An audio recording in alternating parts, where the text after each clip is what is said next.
Halo semuanya. Mari mempelajari tentang keistimewaan dari Provinsi Aceh. Indonesia memiliki 34 provinsi. Nah, adik-adik tahu tidak? Dari 34 provinsi, ada 4 provinsi yang disebut dengan daerah istimewa. 4 provinsi itu adalah Daerah Istimewa Yogyakarta, DKI Jakarta, Papua, dan Aceh. Aceh disebut daerah istimewa sebab memiliki kewenangan unik dalam penerapan syariat Islam, adat, pendidikan, serta keberadaan lembaga wali Nanggroe. Dan juga Aceh memiliki partai politik yang tidak ditemukan di provinsi lain. Nah, sekarang yuk kita gali lebih dalam tentang Provinsi Aceh. Halo adik-adik, selamat datang di Daerah Keistimewaan Nanggroe Aceh Darussalam. Nah, di stand pertama ini, kalian ada yang tahu gak mau ngejelasin apa? Nah, di stand pertama ini kita akan menjelaskan tentang letak geografis dan astronomis dan iklim di Provinsi Aceh. Nah, untuk yang pertama, letak secara geografis, Provinsi Aceh terletak pada ujung utara Pulau Sumatera yang dimana berbatasan dengan Selat Malaka, utara atau timur, dan Samudra Hindia, barat atau selatan. Nah, secara astronomisnya, Provinsi Aceh itu 2 derajat sampai 6 derajat lintang utara dan 95 derajat sampai 98 derajat bujur timur. Nah, kalian kan tadi udah tahu tuh tentang letak secara geografis dan astronomisnya. Sekarang kalian akan mengetahui tentang iklim di Provinsi Aceh. Nah, Provinsi Aceh termasuk daerah yang tropis, yang dimana lembab, suhunya lembab gitu. Nah, yang dimana dia mempunyai suhu atau 2 musim, yaitu musim hujan dan musim kemarau, yang dimana sekitar suhunya 23 derajat sampai 32 derajat Celcius, yang dimana itu di daerah yang berbeda. Pesisir lebih panas dan pegunungan lebih lembab ataupun sejuk. Nah, kalian kan udah tahu tuh tentang iklim dan letak secara geografis dan astronomis. Nah, kalian masih penasaran nggak tentang Provinsi Aceh ini? Untuk itu, ayo kita lanjut ke stand selanjutnya. Salam Tekaba Aceh. Halo adik-adik semua, selamat datang di stand 2. Nah, di stand 2 ini kita akan menjelaskan dan juga membahas tentang suku-suku dan juga bahasa-bahasa yang berada di Provinsi Aceh. Nah, adik-adik sudah tahu belum? Kita tadi menyapa dengan bahasa Aceh loh. Kita menyapa dengan bahasa Aceh seperti Salam Tekaba Aceh. Salam Tekaba Aceh itu artinya selamat datang di Aceh. Nah, sekarang kita akan menjelaskan tentang suku-suku yang berada di Provinsi Aceh. Nah, adik-adik sudah tahu belum sih terdapat banyak suku-suku yang berada tinggal di Provinsi Aceh. Yang pertama, itu suku yang utamanya itu biasa dipanggil suku Bak Aceh. Suku Bak Aceh itu biasanya tinggal di pesisir. Nah, selain suku-suku tadi, ada juga loh suku-suku asli Aceh. Ada suku Alas, suku Gayo, suku Anak Jawi, suku Tintia, suku Simalungue, dan suku Kluwer. Nah, karena kita sudah membahas tentang suku-suku yang berada di Aceh, sekarang mari kita bahas bahasa-bahasa yang berada di Provinsi Aceh. Kira-kira apa aja ya bahasa yang ada di Provinsi Aceh? Apa aja sih Teh Muti? Nah, sekarang kita akan menjelaskan bahasa daerah yang ada di Provinsi Aceh. Nah, adik-adik udah tahu belum sih bahasa apa aja sih yang ada di Provinsi Aceh? Belum! Nah, karena belum, ayo kita bahas ya. Nah, di Provinsi Aceh itu memiliki 13 bahasa daerah. Nah, 13 bahasa daerah itu dituturkan oleh penduduk Aceh. dari berbagai suku yang tadi udah Teh Muti jelaskan, seperti itu. Nah, di antaranya itu ada yang pertama itu bahasa Aceh. Nah, bahasa Aceh ini dituturkan oleh mayoritas penduduk Aceh, terutama di daerah pesisir, seperti itu. Terus ada juga bahasa Gayo. Nah, bahasa Gayo ini dituturkan oleh suku Gayo yang ada di dataran tinggi di Aceh. Nah, selanjutnya ada bahasa Alas. Terus juga ada bahasa Alif Jamil, ada bahasa Tamiang, ada bahasa Singkil, terus juga ada bahasa Kluwet, ada bahasa Demayan, ada bahasa Simulai, terus juga ada bahasa Lekon, ada bahasa Halban, ada bahasa Papa, ada bahasa Dulu, dan yang terakhir itu ada bahasa Nias nih Emuti. Nah, sekarang udah tahu belum adik-adik apa aja sih yang ada bahasa yang ada di daerah di provinsi Aceh? Udah. Nah, karena kita sudah membahas tentang suku dan juga bahasa yang berada di provinsi Aceh, adik-adik mau tahu lebih nggak tentang provinsi Aceh? Mau. Untuk itu, ayo kita ke stand selanjutnya. Bye-bye! Selamat datang di stand 3. Nah, di sini kami akan menjelaskan baju adat, Senjata tradisional dan rumah adat tradisional. Nah, di sini adik-adik udah tahu belum nih baju adat dari Aceh itu apa? Nah, di sini ada baju adat dari Aceh. Nah, di sini tuh ini baju yang paling terkenal di Aceh, yaitu Uleh Balang. Ini tuh busana paling terkenal dan tradisional. Nah, ini tuh melambangkan kebesaran dan status sosial. Nah, baju adat ini juga dipengaruhi oleh budaya Melayu dan Islam. Nah, di sini juga pakaian ini dominan dengan warna hitam, emas, merah, kuning, putih. Pakaian adat ini umumnya dikenakan di saat upacara pernikahan adat, upacara petaweren, atau acara adat lainnya. Nah, selanjutnya akan menjelaskan tentang Senjata.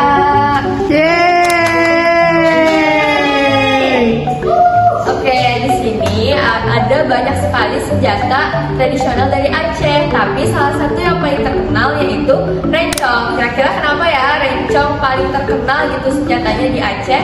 Kenapa? Karena rencong ini menyimbolkan identitas budaya dan juga keberanian masyarakat Aceh tentunya. Nah, rencong ini ada banyak juga jenisnya. Namun di sini saya akan menyebutkan 2. Ada rencong pudo yang bentuknya kecil dan sederhana, lalu juga ada rencong mugure yang bentuknya itu dihiasi dengan ukiran bentuk ular. Nah, rencong yang dipakai oleh bangsawan biasanya berbahan emas, namun rencong yang dipakai oleh masyarakat umum biasanya berbahan kuningan atau besi. Nah, selanjutnya kita akan membahas mengenai rumah adat. Nah, rumah adat Aceh ini dikenal dengan sebutan yaitu Rombade. Rumah adat Aceh ini dikenal dengan tahan gempa dan didesain khusus dengan fleksibel tanpa paku. Nah, rumah adat Aceh ini memiliki 3 bagian utama yaitu serame kue yaitu teras depan, serame tengah yaitu teras tengah, dan serame likot yaitu teras belakang. Nah, rumah adat Aceh ini dibuat untuk memisahkan laki-laki dan perempuan sesuai dengan adat istiadat serta dihiasi ukiran khas yang mencerminkan nilai adat dan sosial tersebut. Nah, itulah pembahasan di stand 3. Selanjutnya kalian akan menuju ke stand 4. bye-bye. Halo teman-teman semua, selamat datang di stand keempat. Nah, di stand ini kita akan belajar tentang tari tradisional yang ada di Provinsi Aceh. Sebelumnya, adik-adik udah pada tahu belum tentang tarian tradisional yang ada di Provinsi Aceh? Belum. Oke, perlu adik-adik ketahui bahwasannya Provinsi Aceh itu terkenal kaya akan banyak tarian tradisionalnya. Di antaranya itu ada tari Saman. Nah, tari Saman ini merupakan tarian yang berasal dari suku Gayo Aceh Tengah, di mana gerakannya itu cepat serempak tanpa alat musik. Dan tahu gak adik-adik kalau tari saman ini sudah diakui oleh UNESCO pada tahun 2011. Keren banget kan? Keren banget. Nah, selain tari saman ada juga tari Rato Jaro. Nah, Rato Jaro ini merupakan tradisi atau kreasi modern dari Banda Aceh. Nah, di mana penarinya itu penari wanita dengan gerakan tangan cepat dan iringan yang serampai. Nah, selain tari saman juga Rato Jaro ada juga tarian sedati, kemudian tarian Rato Duet, selanjutnya ada tarian tarik bukat dan masih banyak lagi. Kira-kira teman-teman penasaran gak dengan salah satu tariannya? Nah, penasaran kan? Untuk itu, yuk kita lihat.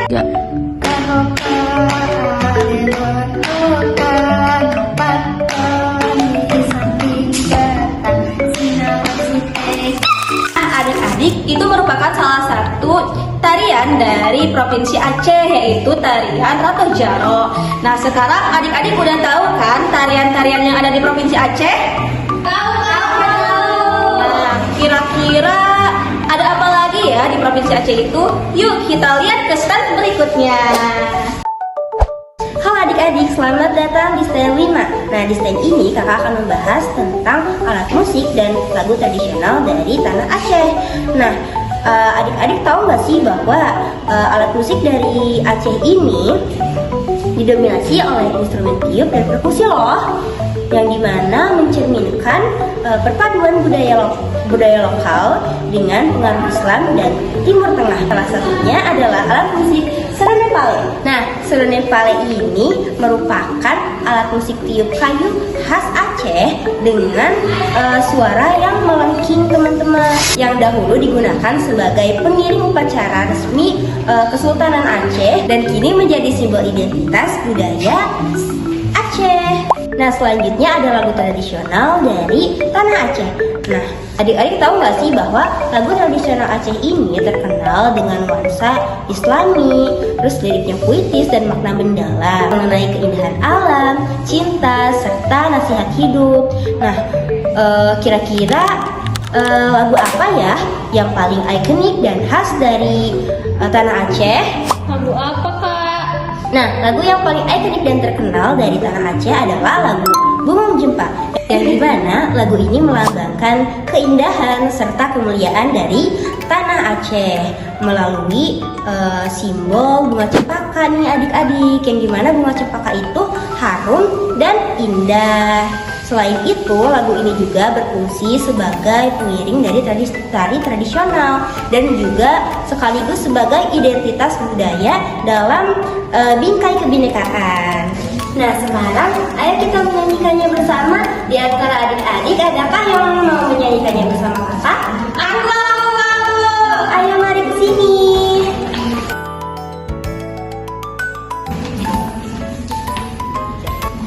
Bungong jempa, mekar di Aceh. Bungong telebe, indah lagoina. Putih kuning, menjampu birah. Bungong si ular.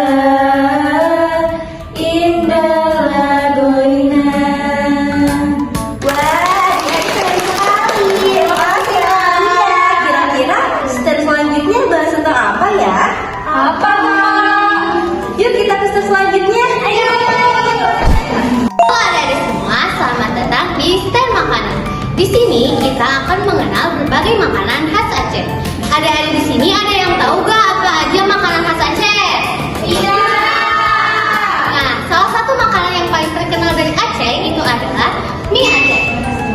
Mie Aceh ini adalah mie kuning tebal yang biasanya disajikan menggunakan berbagai macam daging seperti daging sapi, daging ayam, ataupun aneka seafood. Selain ada mie Aceh, ada juga ayam tangkap.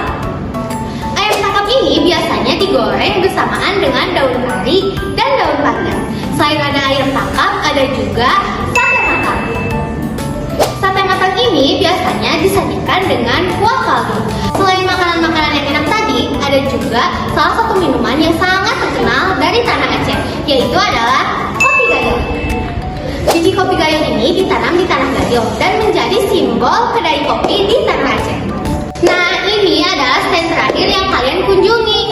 jumpa di proyek selanjutnya. Nah, teman-teman, jadi model pembelajaran yang cocok untuk pembelajaran ini adalah project based learning. Wow, kenapa tuh Kak Vera project based learning? Nah, karena PJBL ini akan memberikan kesempatan yang bagus untuk siswa agar bisa membuat proyek secara langsung dan juga berkelanjutan. Nanti akan menghasilkan karya si siswanya tuh. Nah, sederhananya si siswa tuh diajak untuk membuat sebuah karya atau sebuah proyek yang nantinya akan ditampilkan di akhir semester nanti. Nah, mungkin untuk besar-besarnya seperti yang tadi kita contohkan, kayak seperti membuat pameran ataupun open visit seperti itu. Nanti di dalamnya ada kayak beberapa stand seperti kayak tadi menjelaskan tentang suku bangsa, bahasanya, keistimewaannya, dan lain-lainnya seperti tarian gitu. Nah, jadi intinya akan ditampilkan di akhir semester nanti gitu proyek-proyeknya. Dan biasanya di SD itu ada P5. Nanti karya-karyanya bisa disalurkan di P5 tersebut. Terima kasih teman-teman. Wassalamualaikum warahmatullahi wabarakatuh.